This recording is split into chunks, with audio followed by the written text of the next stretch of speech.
Okay, we're coming on. Welcome everybody to the Beatdown. It is Thursday, the last day of the year and the last show of the year for us. But hey, tomorrow's a new year and Sunday's a new show. So don't fret. You all right, bro? Good, man. How are you? I'm doing well. Absolutely, man. Look, it's Thursday, and not only is it downhill from us from here normally on our typical week, but like you said, it's the last Thursday of the new year, the last day of the old year. So I'm here for it, man.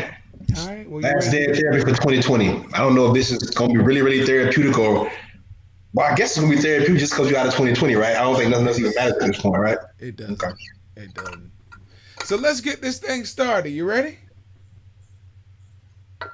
Yes, sir.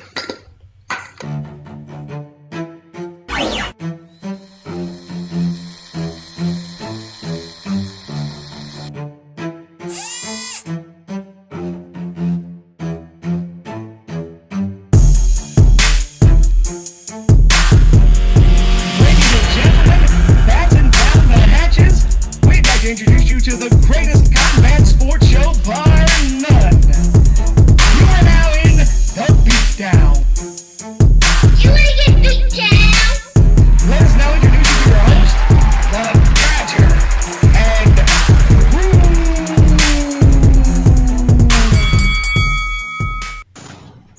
Hey, welcome back. We thank y'all for joining us. Look, we already got somebody in the chat. Good morning, sunshine. Appreciate you joining us, mom. Um, look, since we are a full combat sports show, the wrestling world was set ablaze last night, bro. I mean, Okay. Do tw- tell. Twitter was blowing up, Facebook was blowing up, Instagram was blowing up. If you were a wrestling fan, hate mail was going out towards the WWE on this. Um, Wrestler John Huber, Huber. Most people knew him from the WWE as Luke Harper. They also knew him from AEW most recently as Mr. Brody Lee, the leader of the Dark Order. He died this week, and they say that it was non-COVID related lung issues. Now, it hit a lot of people because this man was only 41 years old and in tremendous shape. I was looking at several reports. Jim Cornette on his show was talking about he heard that he was on the Peloton back in October or November. He was on his Peloton doing his routine, and he couldn't finish. He had to get off because he was having shortness of breath and he could feel issues with his lungs. His last Mm. match was actually in October versus Cody Rhodes, and it was it was shocking to a lot of people. It shocked me. It really shocked me because this is one of the big men to me, one of the few big men that could move as well as a young Undertaker. Um, he was 6'7", 6'6", 6'7", a good 305, 310. But he could move, bro. He could throw standing drop kicks. He can do the Hurricane Ranas where you wrap your legs around somebody's head, you do a flip and pull them over. He could go over the top rope onto the floor. He could do things that normally your cruiserweights would really feel comfortable doing. He could do them as a heavyweight, and it was a rough blow, and just because of his body of work, he was always in character. Mm. But they say outside of the ring, this guy was literally, and you hear this all the time, but not from this many guys. He Right. was literally one of the nicest, most intelligent guys you'd ever meet. And he always had the long hair and the ponytail, and he had the full, like Adrian Broner would have been jealous of his beard. It was just, he looked like a mountain man. and that's how they Right. brought him in WWE as a mountain man. But Chris Jericho told a story relating to this, and he said when they went with the WWE over to Saudi Arabia, and they were staying in a hotel, and Chris had seen this sticker on the wall, and it was annoying him, or on the ceiling, and the sticker was annoying him. So John Huber came in his room, and asking me, what do you want to do? You want to hang out? And he says, "What's wrong?" And he said, "This sticker is up here. It's bothering me on the ceiling." He said, "It's not a sticker." He'll be back. We're having technical issues. He said, "It's not a sticker. It is an arrow pointing to Mecca." As I was saying, he said, "It's not a sticker. It is an arrow pointing to Mecca." And Chris Jericho was like, "How do you know all these things?" And John Huber was like, "Doesn't everybody know these things?" So, but that is just the kind of guy he was. He was a fun guy to be around, a nice guy. He didn't take himself too seriously, but he took his work very serious. And he wasn't afraid to sell a move or put somebody over. He's just a good guy. And a lot of the WWE universe got highly upset that the WWE didn't do a tribute on Monday Night Raw because he passed just prior to that. They had this little, kind of like a picture of him with his birth date and his passing, birth year and passing year. And that was pretty much it. All they did in a little quote. Now they put quotes out on Twitter, but they didn't bother to do a tribute to him on the show. And AEW did a tribute to him on the show. It was pretty phenomenal last night. Hadn't been watching AEW that much, but I really tuned in at the last half, and I'm glad I did. Not only did they have his child and his wife there, well, he has 2 young children, but every member of his quote-unquote Dark Order, they were featured in matches picked by his oldest son. And they all won last night. But it didn't look like they were throwaway matches. They looked like Right.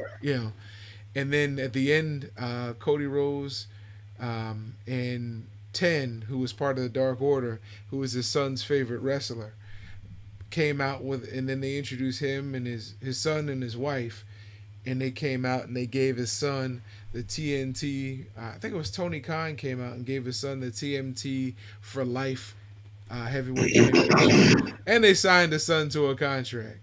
So what it looks like is AEW is going to really try to take care of that family. Just something wrestling organizations don't do. But it was a very nice thing to see. Shout out to his family. Our prayers go out to you. It's tough. 41 years old. His wife was a wrestler as well. But you have 2 young children. And wrestling's a hard business. But this was one of those unexpected things. I will say this, man. What we've learned, this pandemic has forced a lot of people to just, give us a lot of time to focus on issues that we, normally would have just, not paid attention to because we've had so many distractions. But we're learning a lot about these leagues and franchises because it seems, the negligence and the maltreatment has always been there, but it always was kind of glossed over because of the salary of the money or the inherent risk that you take when you take on these jobs. But man, some of these companies just get it wrong. This is really bad for this league. I don't know how you don't do.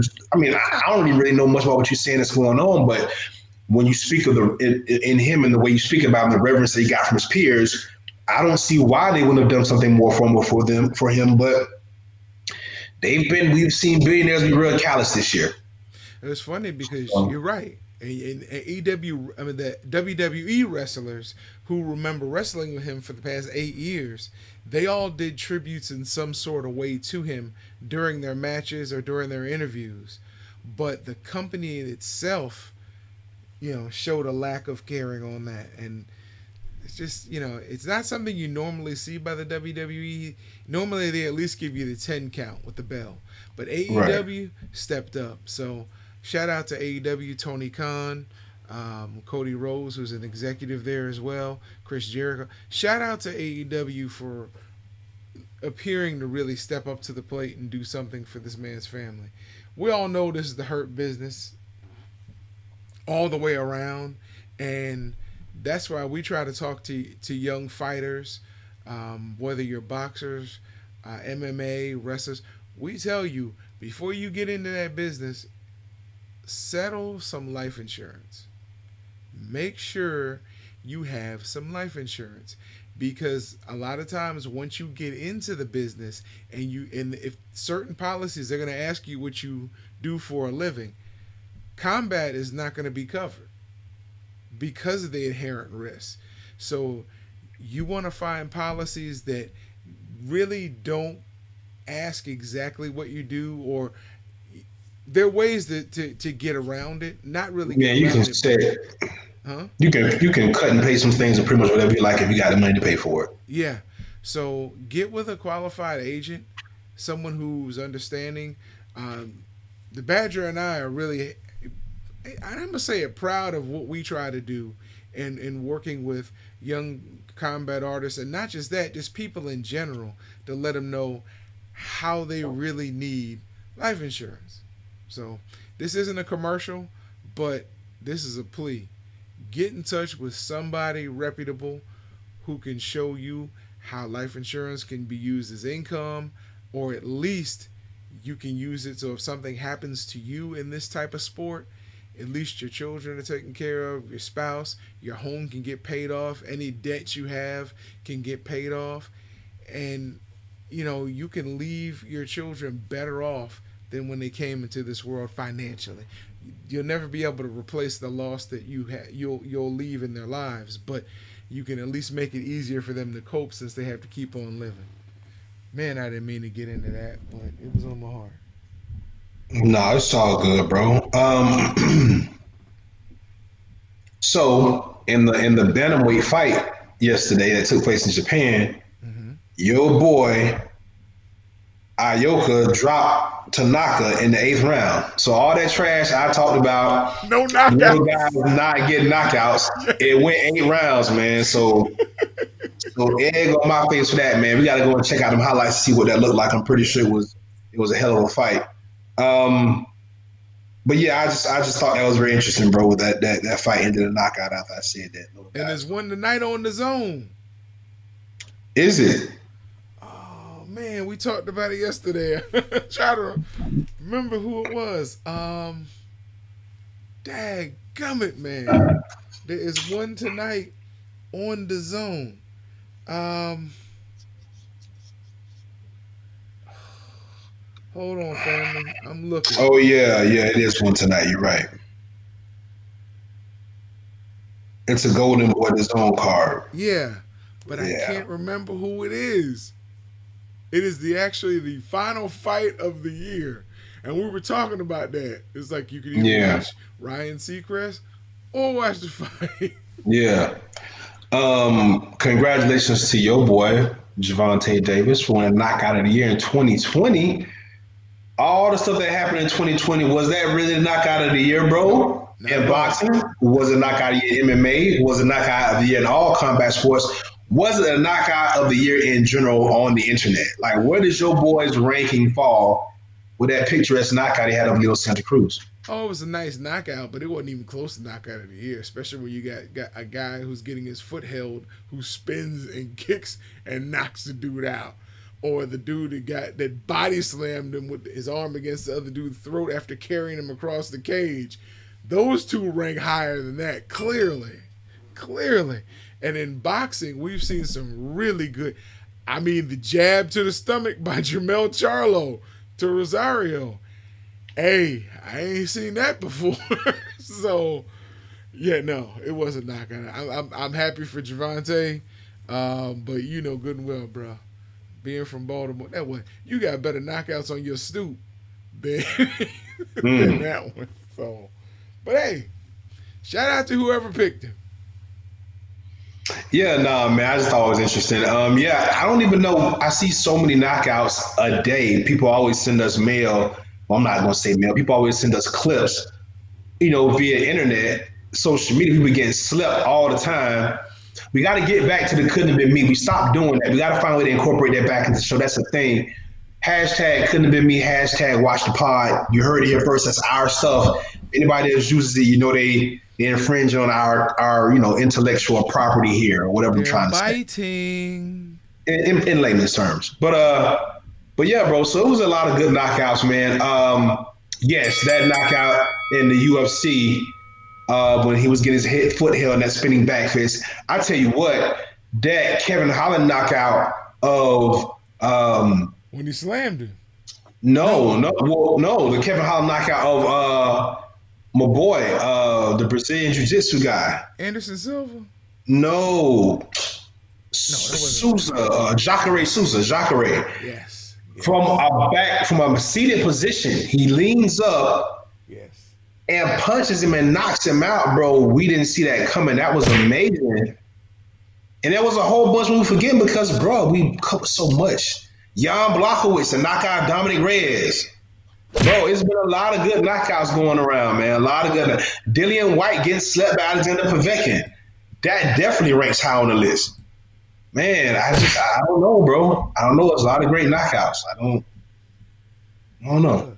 It's hard to pick one, bro. Because we're missing some. We're missing so many, bro. Yeah, we are. Until they prove it otherwise, you can even throw the Fury Wilder one in there. Oh, that was a knockout. That was a stoppage. That was a knockout. Yeah. He was out. Bro, I'm trying to think though, man. It's now I feel bad. Now I'm tempted to just Google because I know we missing some great knockouts, bro.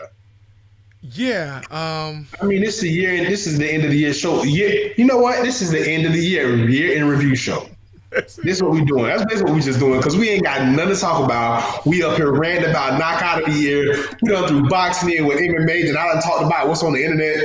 We all over the place, but this is the last show of the year. We can do that. So yes, we can. Yeah, that's what y'all here for. Y'all here to see us cut up, so it's all good. Of course, and we're gonna oblige you. We are going to oblige you. I still remember, and I don't know how the girl got up. There's no way she won the fight. But I'm trying to remember her name. The one Angie Overkill Hill. Oh yeah, Angela. Was it Claudia? Huh? Claudia Goodall? Yes. Yeah. I'm sorry, Claudia, for butchering your name, sweetheart. But yes, her name was Claudia. Yes. Face plant after getting hit by that right hand, and got up, and they gave you the fight. Yeah. When we go back to that time frame, man, those fights in Jacksonville at the beginning of the pandemic. Yeah, bro. People was getting beat up, man. Yes. People getting beat up, bro. People getting beat up bad, bro. Oh, listen, we saw some beatdowns, bro. Justin Gaethje beating the brakes off Tony Ferguson, man. That was wild. That was wild. That was ugly. That was a bloodbath. That was a lot, bro. That was pretty barbaric. You want to talk about fights that embody the essence of combat sports? Mm-hmm. That was pretty barbaric, but it was so entertaining to watch. It was. It looked like Gaethje had to be cut because of all the blood on him, but it was all Ferguson's. It was. I think Gaethje got busted up a little bit because he was getting tagged early on in the fight. No, I think he. I'm talking about when you look at all the blood. Oh yeah, no, yeah, for sure. Like No, Ferguson definitely wore the worst of that, easily, hands down. Yes. So yeah, I don't want to get confused, but I do think that Gaethje might have had a cut or two. So I know they were playing Rock and Sock and Robots real good in the second round. Yeah. So, but it was a good fight. That one until we saw Gilbert Burns whoop Tyron Woodley would have been my fight, my one-sided fight of the year. But check this out. Tyrone got beat, but he didn't get beat up. He got dominated he got dominated. No, relax. He got dominated, but there was so much positioning and wrestling and cage control that was going on. It didn't. After the fight, Tyrone wasn't beat up. It's like his face went off. No, what I'm saying is he He just got physical. The dude was just Gilmore, was just a better guy. But he didn't get. Tony Ferguson got beat up, bro. He got beat up. Yeah, it wasn't like that. I'll give. Okay. And let me tell you something too about us melanated people, bro. Here we go. We don't really get beat up, bro. As a collective, we'll get knocked out, but you ain't finna beat us up, bro. Like we typically don't take a lot of punishment. Like either you gonna stop us or we finna make this a long, boring fight because you're gonna be chasing me all night. I'm not getting beat up in front of my kids, my wife, my mom and them watching. No, that ain't gonna happen, bro. It happens. Occasionally you see it. You'll see one of us get a real bad cut. But I think that goes back to the schoolyard. And I can tell you, when I was in elementary school, you see two of us fighting on the schoolyard. You're right. Usually the fight will end before one of us gets busted up. And I hate to go, but when you start adding other ethnicities in the crux in the in the mix, we always had that one tough kid who could take a punch from anybody, but he looked like tenderized meat at the end of the day, but he didn't go down. Yeah, nah, bro. We didn't. No, we don't play that, bro. We don't play that. And listen, and I ain't saying it don't happen. It happens because it. But as a collective, we don't like to think of ours. We don't fancy tough by just standing there and getting beat up. You don't get points in the hood for being tough and getting beat up. No, you got your ass for going to sit down somewhere. But nah, we ain't finna just stand there. Oh, just keep flailing away. Nah. Now, if you're a little dude, you get points. If you're a little dude, you get points for fighting somebody bigger. You may have got mollywopped. It depends on what kind of little dudes you had a reputation for being around the hood. Because some little dudes want to be badasses, but they knew they was little dudes, and they ran up against big dudes, and you didn't get them submitted points because you knew you was little before you ran up there. So yeah, no, sometimes that works, but that is not always the case in the hood. And it's not. And I know this firsthand because we had a couple of little people in my community, and let's just say they let people, they thought that because they were smart, they could get away with certain things, and no. They got, I don't know, some people get dumped out of wheelchairs and all kind of stuff by doing some shit you were doing. And you knew you was handicapped before you did that. Now you want me to take that into consideration, but you didn't think about that before you did what you did to me. So no. Man. Always they're thrown out of wheelchairs. Oh yeah, absolutely. Wow. And people just keep walking right on by you like, you know what you did, and nobody feels sorry for you. So he figured out when he get back up in his chair and he go on about his business. But that's how the hood makes you tough. That's how the hood. Listen, I'm not saying it's right. I'm not saying that it's none of that. But listen, growing up in the hood, bro, sometimes the people with the most visible disabilities be some of the strongest people, man, because they done had to go through it their whole life. Listen, I ain't gonna lie to you. I had a dude tell me, now this was this high school, junior high school. I had gone back to visit my dad in Baltimore in the summer. And had a dude tell me, oh, you can't see? Well, then you can't see this coming. And I was like, wow.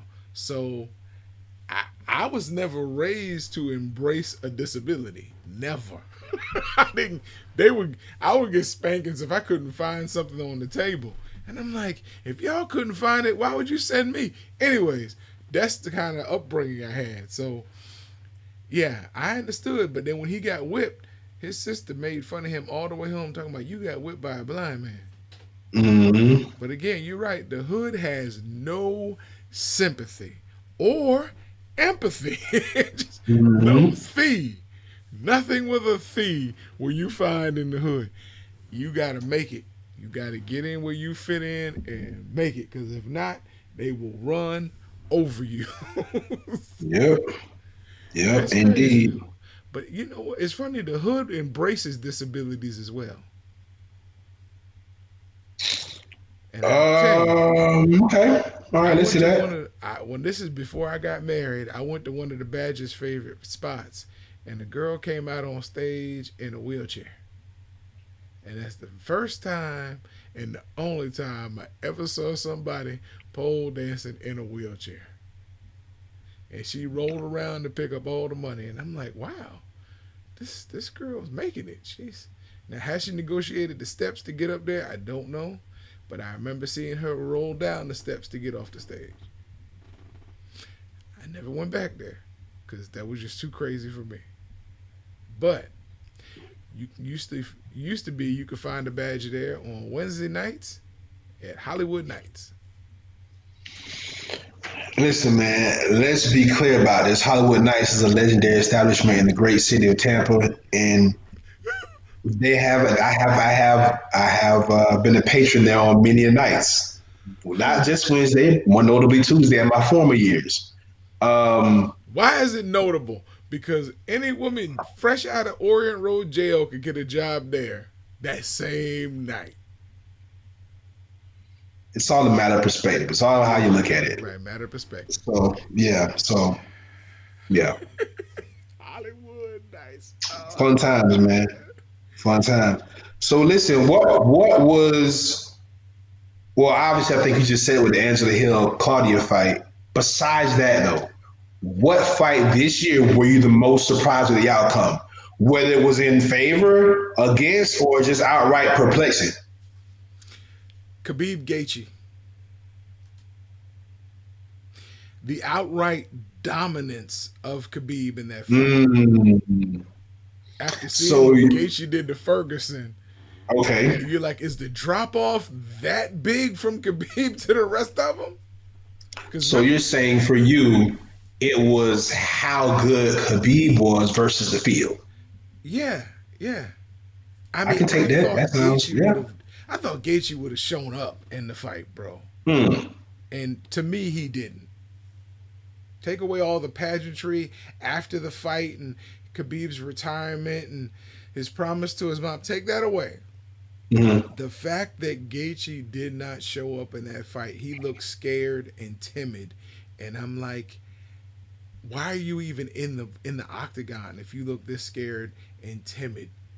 Now I know Khabib's a great fighter. I take nothing from him. He's 29-0, but there are levels to this thing, and if you've reached the championship level and you beat who was considered arguably to be Khabib's best challenger of his career and Ferguson, and you just washed Ferguson, I knew you would at least be able to put some hands on Khabib.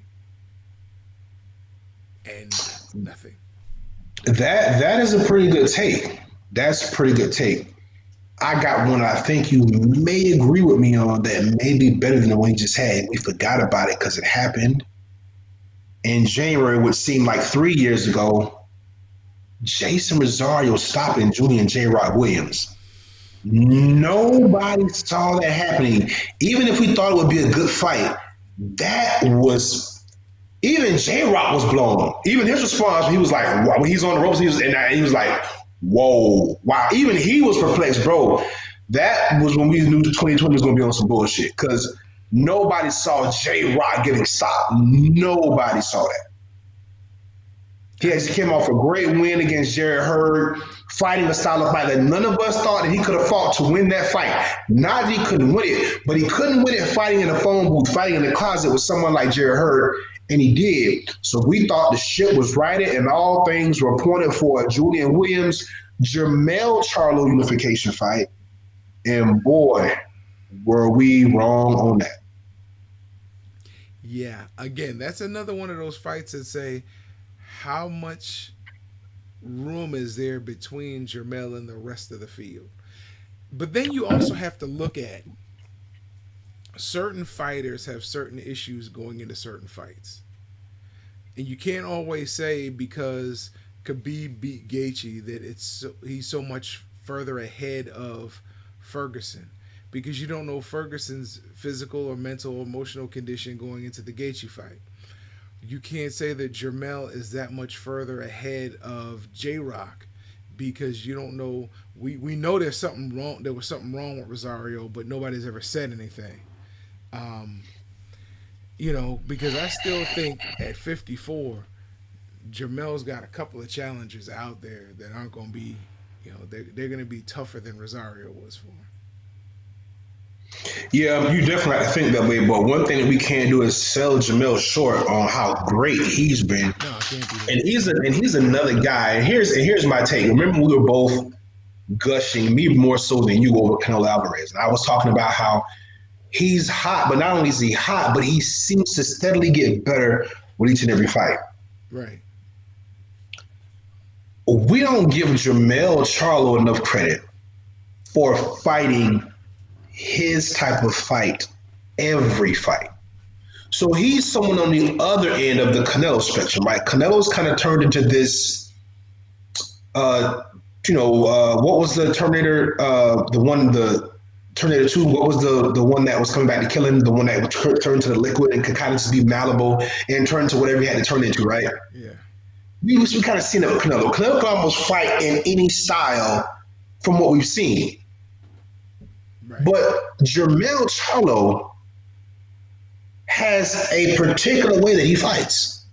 And he makes you fight in a way that is conducive to his style. I think that is just as impressive as someone that can kind of chameleon or so or kind of change fluidly into different styles.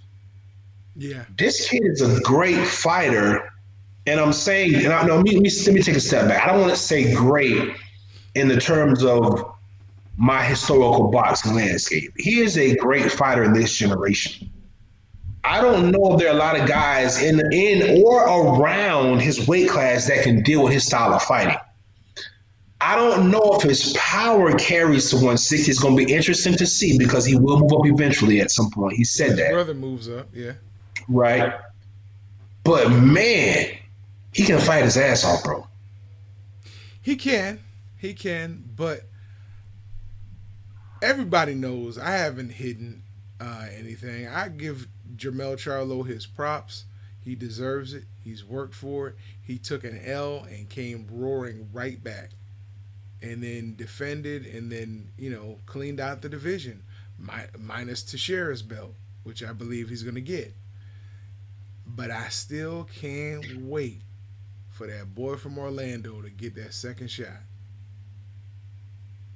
I believe that's going to be, if his mind is right, is going to be the toughest challenge for Jermell Charlo at 154. Will be that second fight against Erickson the Hammer Lubin.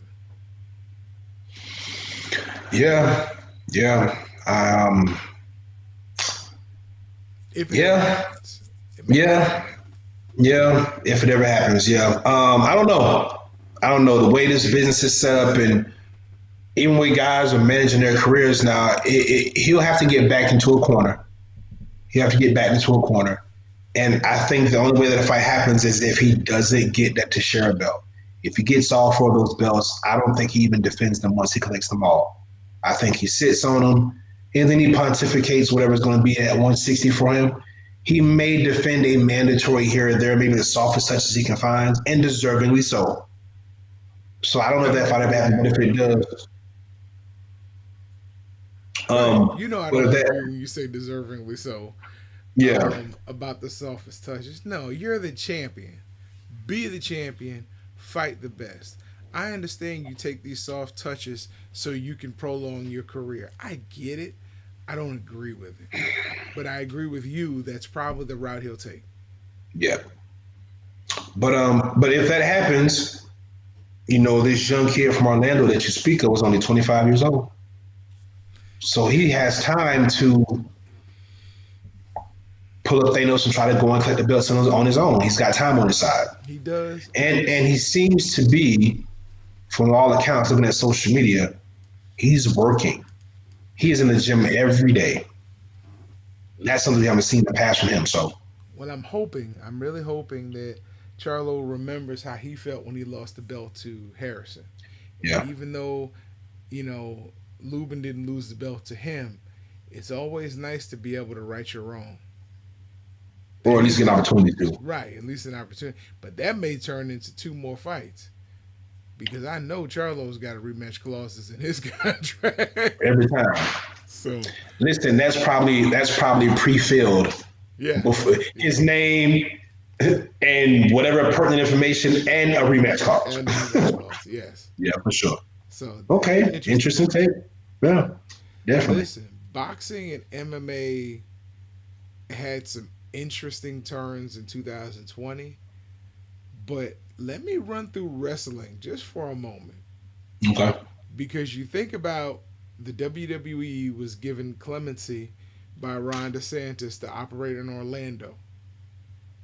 It was considered a what was it called? Essential An essential business. business, right? And this is separate from the PPP, the paycheck protection loans that they received. That was forgivable. Uh, but let's look at wrestling. What happened? I mean, you started out with fans. They had a pay per view event, and then the pandemic hits, and Mhm. everybody's wondering what are you going to do about WrestleMania? Because WrestleMania was supposed to happen in Tampa at the beginning of April. Finally, Right, after right. decades, it was finally coming to Tampa.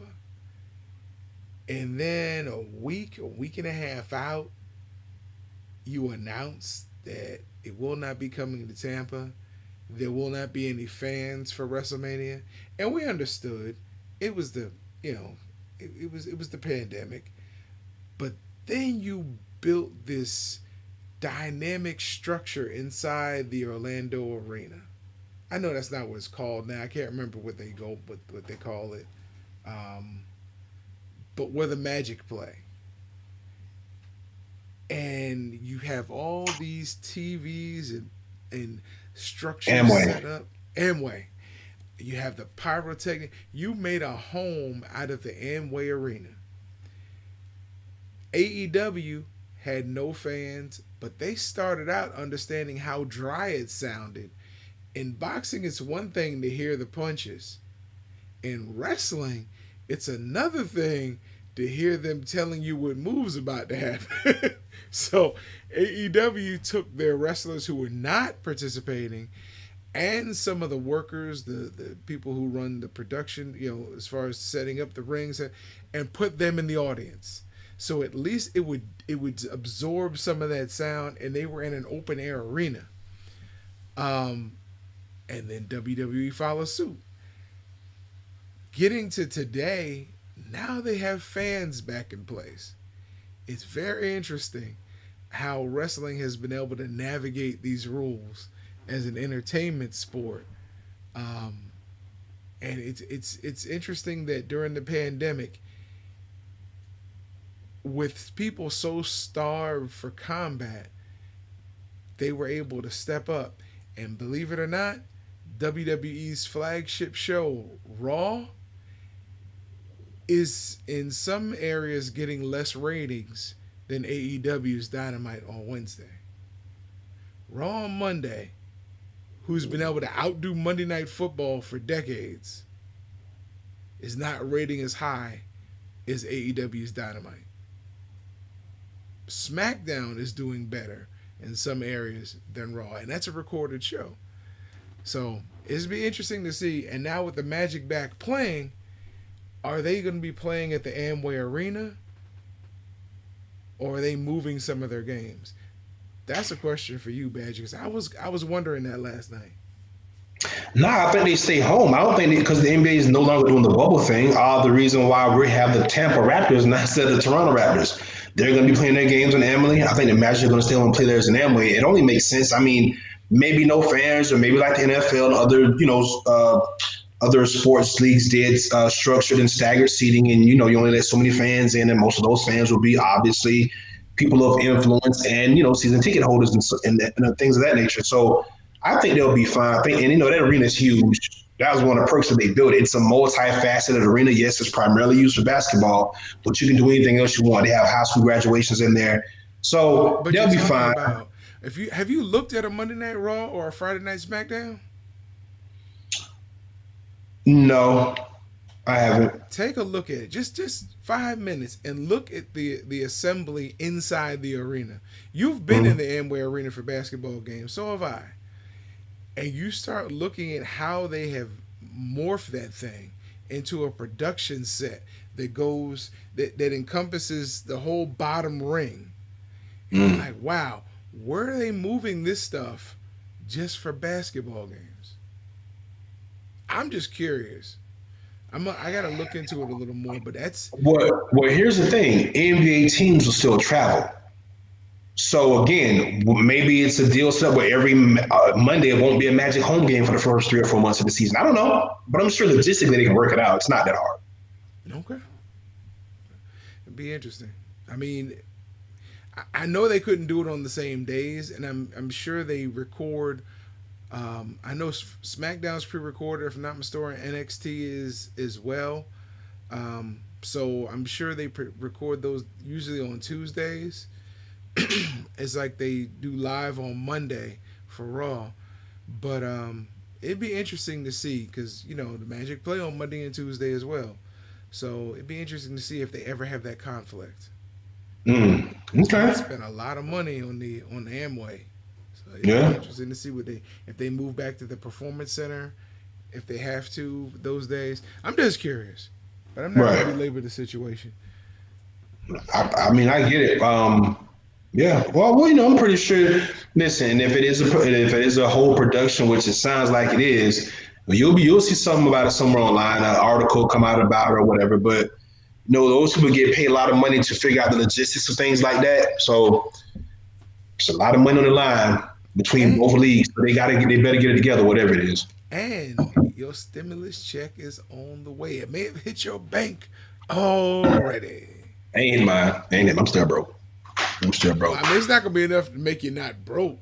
That's the Bro, funny did I thing. tell you? Bro, you just asked me what I was going to buy my stimulus yesterday. I told you all the things I plan on doing with that.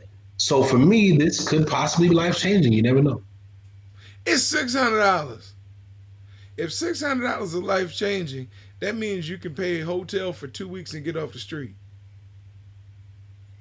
I didn't say I was homeless. No, I know you're not homeless. I Oh, see the okay. TV behind you. Yeah. Ain't nothing on though. Yeah, the stream died, bro. It was Iron Man. I was trying to do something nostalgic for the watchers, but I guess my Wi-Fi, which is probably why we kept losing reception earlier, was glitching, and now it's not doing nothing. So, Wow, and I but love we were Iron back. Man too. We back on the regular schedule programming on Sunday. We have a good one picked out for the first one of the new year. Okay, all right, that'll work. Listen, hey y'all, don't forget the fight tonight on the Zone.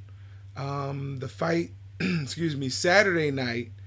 Uh, Ryan Garcia versus, well, I can't remember his name. Luke Luke Campbell. Coolhand Campbell, Okay, yeah. Um, and he's British. Go figure, right? of course he is. His name's Luke. Um, Yeah, but the cool hand part, like it's yeah, Clint Eastwood, bro. What you doing? I wasn't. I was letting that go. Oh no, I wouldn't. I know. White power. Go ahead.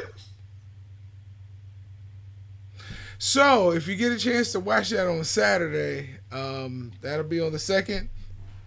It'll be after the Sham that happens on the 1st, which will be Notre Dame versus Alabama, and Clemson versus Ohio State. The Sham playoffs. It's amazing how many coaches now are coming out in favor of the NCAA. Here's a funny thing. I'm bringing this up. Yes.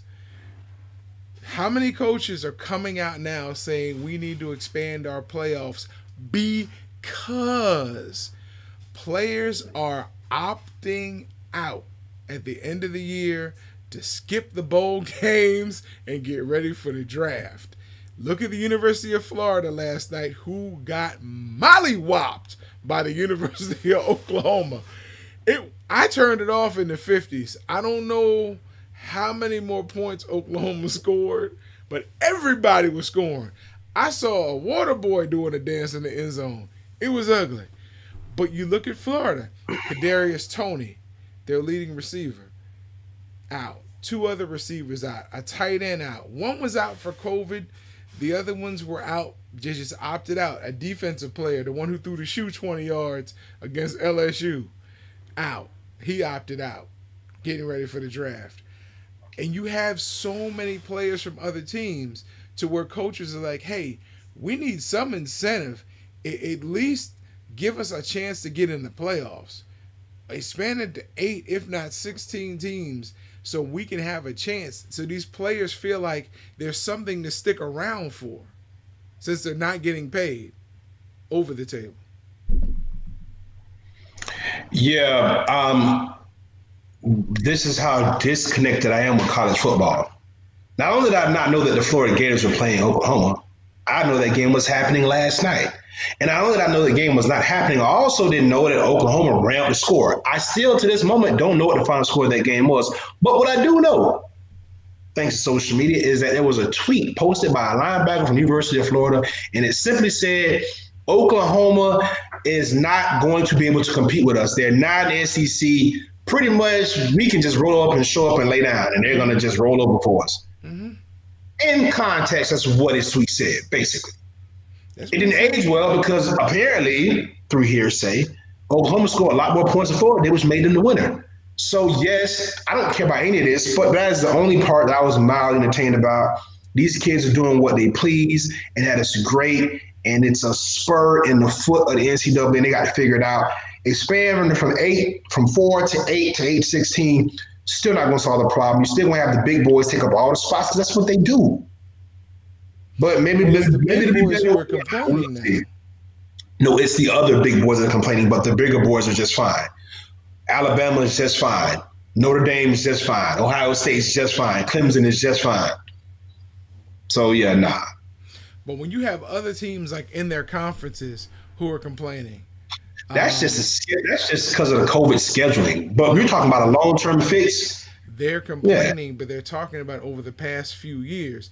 ESPN hasn't really highlighted it. I remember when Christian McCaffrey sat out and missed the bowl game so he can get ready for the pros. Bro. It started to become a thing, and more players. By the way, Oklahoma scored 55 points to Florida's 20. So that was great bulletin board material by that player from University of Florida. Listen, I posted it on my Instagram. Let me see if I can find it really quick because it's almost clairvoyant with what you're saying. I made this post and I just couldn't understand why nobody saw this coming. Nobody paid attention to it. I made the post October 17th of 2018. I said if more guys on the level of Nick Bosa's, complexion included, consistently dipped out mid-season with the NCAA seriously considering paying their skilled laborers. I saw this 3 years ago. I knew it. You could see it. Nick Bosa sat out. Christian McCaffrey sat out. A lot of these kids are saying, what am I playing for? Risking getting hurt and messing my money up. I already got to give you 12 games.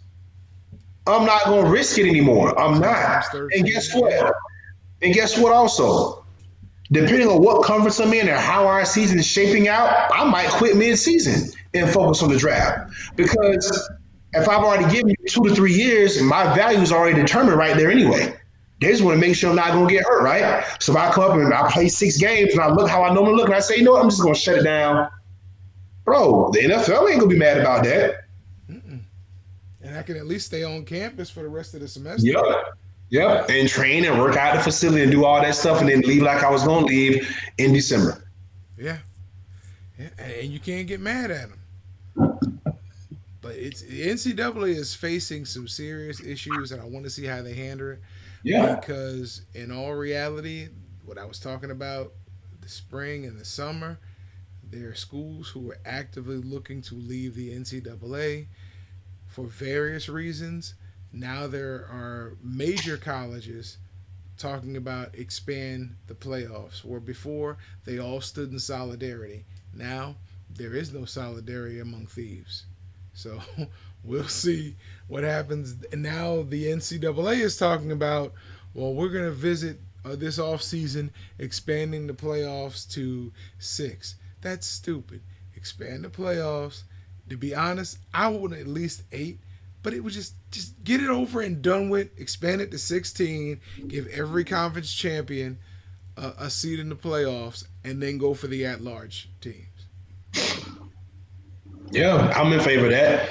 I'm in favor. I'm in favor of giving every conference winner automatic pass. Yep, no matter what league you're in, you're in. Yes, Yeah, I'm just with like it, bro. basketball. Yeah, I'm with it. I'm with it because that's at least what? How many leagues we got? 8. No, man, I think we got 12. It's 12 leagues in college football now. I think so. 'Cause you're talking SEC, about- you got the Patriot ACC, League, SEC, ACC, AAC, Big 10, Big 10, AAC, Big 10, Big 12. That's 5. Pac-12, Pac-12 is 6, Mountain West, 7, Big Sky, 8, Mid-America Conference, 9. SWAC. I don't think SWAC and MEAC are Division 1A though. Yes, they are. They're still on the same level with Florida A&M and Bethune. Those schools are still I thought they were 1A. 1AA. Okay. All right, so not the SWAC or the. Did you remember? Did you say the Mid America Conference? Mid America? Did you say Did you say Conference USA? No, that's 11. Yeah, so you got about. And there's one. You got about 11, yeah. You might have 12, Yeah. maybe. So now you got yeah, 4 large spots. Yep. Because And nobody can be mad about that. Nope. And if those 4 large spots get taken up by S, then that's just kind of okay. But at least everybody's champion gets an opportunity. I think that's probably the best way to go about it. I would be so happy with that. Even Yeah. if you just cut it off at 12 and the top 4 get a bye. Yeah. And then the bottom 8 play, and then they play the top 4 in your bowl Yeah. games. Yeah. But Look at you being productive. I've got all this written out. Even if we went to 16, bro, I've had this done for years. Hey man, needs to come we here. have this conversation. We need to bring penalty talk on. We need to get them guys on here so we can have this conversation. That'd be a dope conversation to have with those guys. Maybe we can take this to their platform. Penalty talk. If y'all watching, man, send olive branch. We can jump on y'all show and talk about college football playoffs. I think we both have something to say about that. If you guys get a chance, search Running Gun Podcast from Penalty Talk either on Twitter or on YouTube, because last night we had Dr. Jessica Peoples on, who is a scientist, and she works at Emory University in Atlanta. And she came on to talk about the vaccines. And she made some interesting points. And you know your boy had to question her. So, but yeah, they had me on as a fill-in guest, but she was on and she did a wonderful job talking about the vaccines. Actually brought some things to my attention that I didn't think of. So they had an interesting guest on there. And she was talking smack about the Gators because she's an FSU grad. So it was interesting. Okay. And Well, listen, she man, had a we don't shirt have on, it. bro, that said "Black Scientists Matter." I didn't know that was an organization now. Cause she Bro. said, it was so good to see though. But she was like, Bro, tap in, bro. See, the cabbage expansion. Not as bro, I'm already there. Listen, I've been there for a couple months, but we'll talk about it off air. Listen, we up against it, man, for the last time in 2020. What we got, bro? man, I'm kind of at the end. I just want to give a shout out to the Fighter Share Nation for sticking with us. It's been an interesting year. With all the technical issues, we've transferred multiple platforms. We started out doing this show in the same studio, and we moved to online, and you guys have stuck with us the whole way. So I tip my hat. Shouts out go to you first and foremost, Fighter Share Nation, and to my mom, my pop, Miss Karen, Miss Darlene, RJ, who was supporting us on YouTube and still looks at the show. Shout out to you. Man, we've had some fighters come on here. We had Justin Deloche. We had oh my goodness, we had Bossman Sims. Ken the Bossman. Yeah, Brian Goodfellow Perella. Yeah, we had a few of them on here, man. Brandon the Cannon Adams. Yes, we did. And we also had oh my goodness, he gonna get mad at me. Out of Philly, the manager, Steven Stephen Edwards, bread Stephen man. How Edwards, you Bread forget bread Man. man? He's a Come on, man. trainer, not a manager. Trainer. Yes. We've had him on. Julian Williams, Will the Thrill, Green Eye Bandit, Yes. our guy Will Montero. Listen, man, go back and Rob Little. check the library, check the archive, man. Listen, we was doing this before that. Go back and check us in 2015, baby. 2015, baby. 2015, Yeah. baby. You want to see Deontay Wilder before the money?